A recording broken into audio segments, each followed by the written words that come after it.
परस्त्रीगमन को एक गंभीर पाप माना जाता है, जिसके परिणाम स्वरूप व्यक्ति के पुण्य, आयु और बुद्धि का क्षय होता है और उसे भय और मानसिक अशांति का सामना करना पड़ता है। यह न केवल व्यक्ति को बल्कि पूरे परिवार को नष्ट कर सकता है, जैसा कि रावण के उदाहरण से स्पष्ट होता है, जिसके अंत का एक बड़ा कारण उसका यह कृत्य था। इस तरह का आचरण शास्त्रों के विरुद्ध माना जाता है और यह व्यक्ति को शर्म और अपमान की स्थिति में डालता है। यदि पुरुष को परस्त्रीगमन पाप लग रहा तो पाप का प्रायश्चित करना चाहिए। इसके लिए स्त्री भी समान रूप से दोषी है।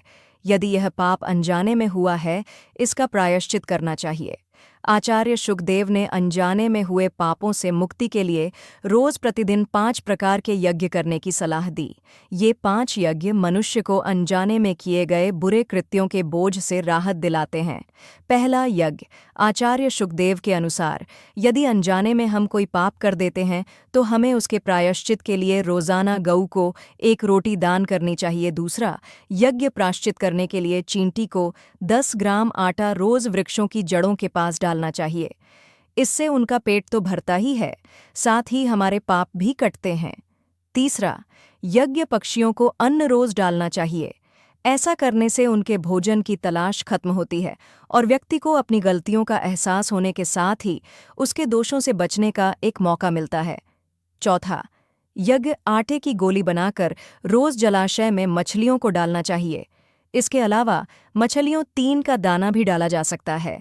पांचवां यज्ञ रोटी बनाकर उसके टुकड़े करके उसमें घी चीनी मिलाकर अग्नि को भोग लगाएं। अगर कोई रोजाना ये 5 यज्ञ संपन्न करता है तो वह अनजाने में हुए पापों के बोझ से मुक्ति पाता है। यदि यह पाप जानबूझकर कर किया गया तो इसका दंड बहुत कठोर मिलता है।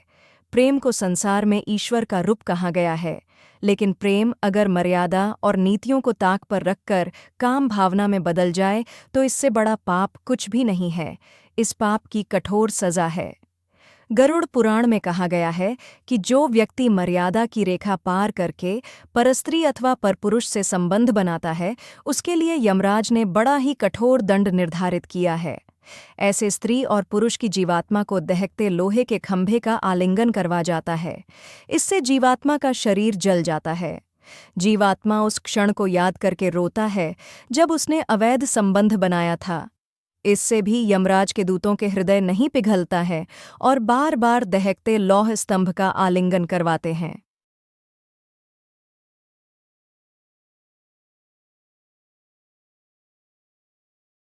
मनुस्मृति में बताया गया है कि मनुष्य को संयम से काम लेना चाहिए और परस्त्री संबंध से बचना चाहिए।